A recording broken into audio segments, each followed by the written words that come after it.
Présidentiel au Congo, le président sortant, Denis Sassou Nguesso, a été réélu dès le premier tour lors du scrutin présidentiel de dimanche avec 60% des voix.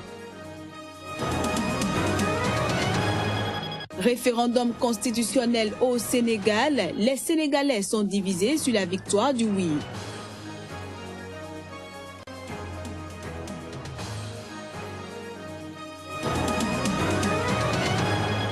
Enfin, nouvelle arrestation d'une figure de la société civile au Tchad. Céline Narmati a été arrêtée et placée en garde à vue ce mercredi à N'Djamena.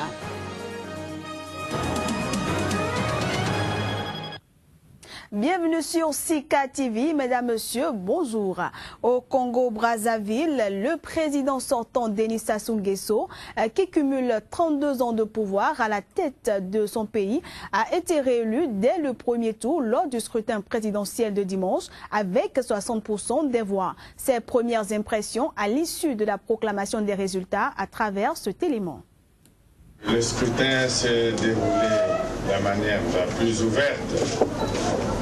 Et nous venons de suivre les résultats. Pour ma part, je me félicite de ces résultats qui, je l'espère, traduisent la réelle volonté du peuple. Nous engagerons toutes nos forces pour atteindre les objectifs tels qu'ils ont été fixés par le programme. Et naturellement, nous resterons au service de notre peuple. Et par rapport à cette victoire du président sortant Denis Sassou Nguesso, l'équipe de campagne du candidat de l'opposition, Guy Brice Parfait Kolela, donné deuxième par les résultats partiels de l'élection, dénonce une fraude massive lors du scrutin et des résultats faux. Pour elle, la réélection au premier tour de Denis Sassou Nguesso relève de la magie. Suivons le porte-parole du candidat. Les résultats qui ont été annoncés par la CENI, aussi partiels qu'ils soient, sans faux et de nul et non avenu. Nous ne sommes pas dans une logique d'affrontement. Nous sommes dans une logique de contestation légale des résultats électoraux.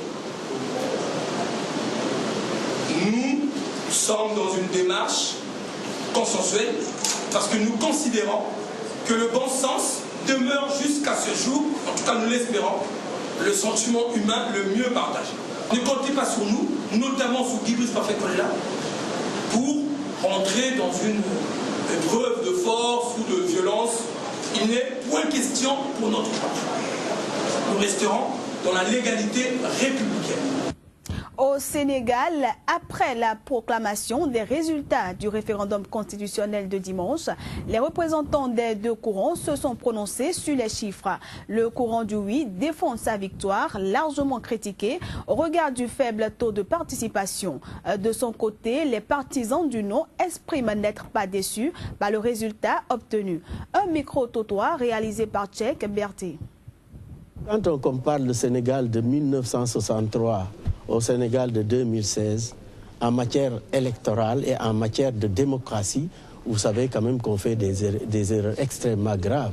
En 1963 et en 1970, le Sénégal, comme partout en Afrique, c'était des élections qu'on gagnait à 99%. Donc ce n'est pas comparable.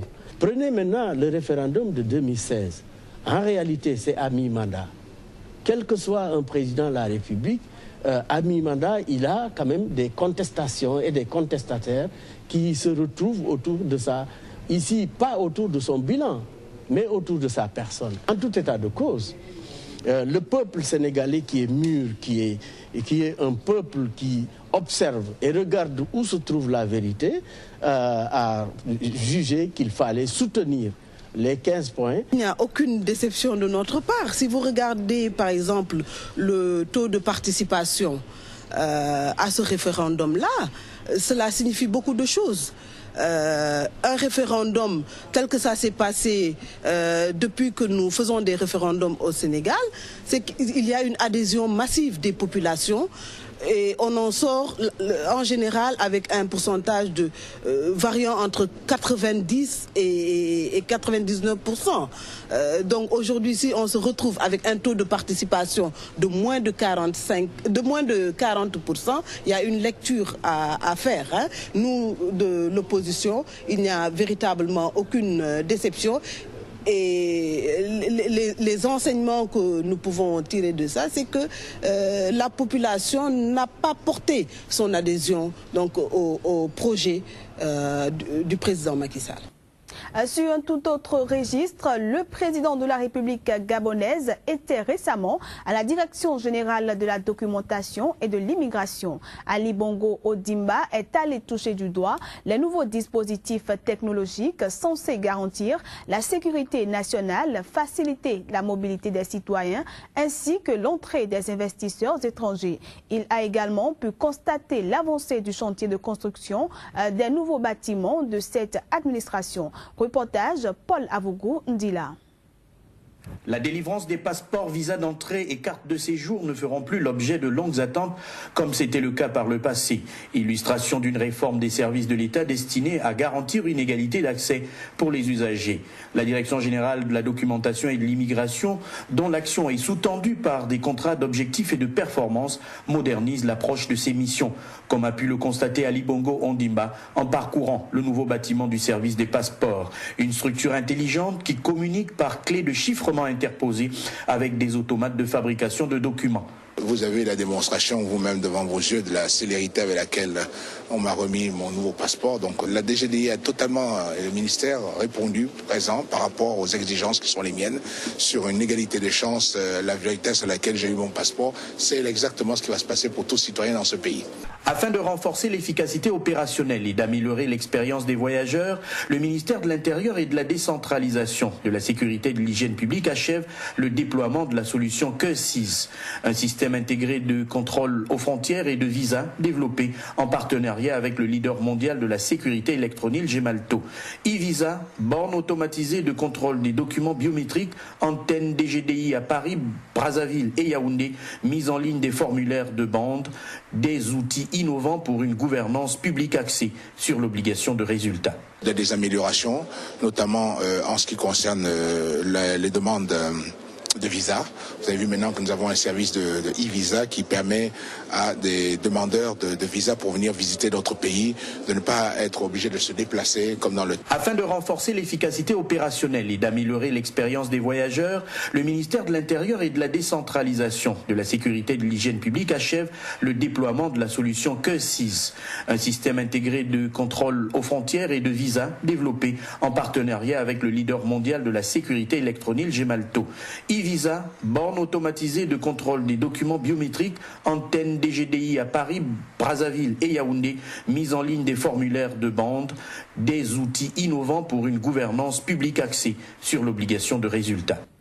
Au Tchad, une figure de la société civile a été arrêtée ce mercredi à N'Djamena. Son nom, Céline Narmadi, voilà. Il lui est reproché d'avoir appelé à manifester contre le président Idriss Déby Itno. Céline Narmadi, porte-parole de la coalition Trop c'est trop, a été arrêtée ce mercredi à N'Djamena où elle a été auditionnée par la police judiciaire puis placée en garde à vue. Cette militante de la société civile est accusée de provocation à un attroupement non armé et de tentative d'atteinte à l'ordre public et opposition à l'exercice d'une autorité légitime. C'est la 4e fois depuis le début de cette semaine qu'on assiste à ce genre d'arrestation au Tchad, après celle lundi du porte-parole de la coalition Ça suffit, Mahamat Ibedou, et celle mardi du secrétaire général de l'Union des syndicats du Tchad, Younous Mahadir, et du porte-parole du mouvement Iyina, Nadja Palmer. Tous avaient appelé la population à marcher pacifiquement dans toutes les villes du pays pour protester contre la candidature successeur du président sortant Idriss Déby Itno, au pouvoir depuis 26 ans à l'élection présidentielle du 10 avril. Une situation qui, selon l'ONG Amnesty International, envoie un signal préoccupant à moins de 3 semaines de la présidentielle. Aussi réclame-t-elle la libération immédiate et sans condition des personnes arrêtées. Place à présent à la revue de presse. Kodjovi Ametonou, bonjour. Bonjour Candice Deboué. Alors vous êtes là ce matin pour la revue de presse et nous démarrons par la République démocratique du Congo où l'actualité est dominée par les attentats de Bruxelles. En Belgique, en effet, vit une forte communauté congolaise.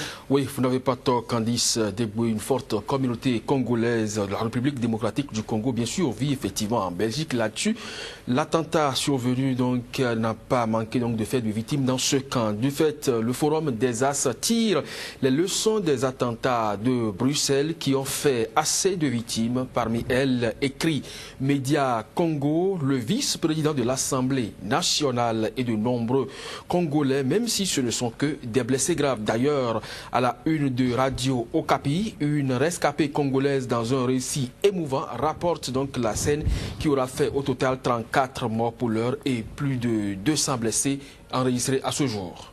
Face à l'augmentation du prix du carburant, la classe politique guinéenne a décidé des actions fortes. C'est bien cela, la Guinée traverse en effet une crise sociale qui a pris plutôt les allures d'une crise politique depuis quelques jours. Le prix du carburant serait donc la goutte d'eau qui aura débordé le vase. Guinée matin, par exemple, titre 2 journées de ville morte. L'opposition explique donc ses revendications à travers cette initiative. Africa Guinée écrit crise politique en Guinée. L'opposition réussira-t-elle? Là où les syndicats ont échoué, loin donc de ces bruits des politiciens, Ebola de façon désastreuse revient progressivement. Là-dessus, rapportant la crainte de Fodé Oussou Fofana, Vision Guinée Info écrit la Guinée risque à nouveau d'être isolée du reste du monde. Une désolation pour ces nombreuses femmes guinéennes qui se donnent de l'espoir. Elles sont plus de 180 à constater Guinée News, ces femmes qui renforcent leur capacité en entrepreneuriat féminin. Et puis la lutte contre le terrorisme occupe certains États de la sous-région à Abidjan ce jeudi. Oui, l'attaque terroriste du 13 mars revient donc au devant de l'actualité. Et là, nous sommes effectivement en Côte d'Ivoire. Nord-Sud quotidien citant le criminologue Ismaël Bakayoko, Bassam est un ballon d'essai. Le journal propose des directives au gouvernement ivoirien et constate par ailleurs que 4 pays de la sous-région s'unissent désormais contre la force du mal.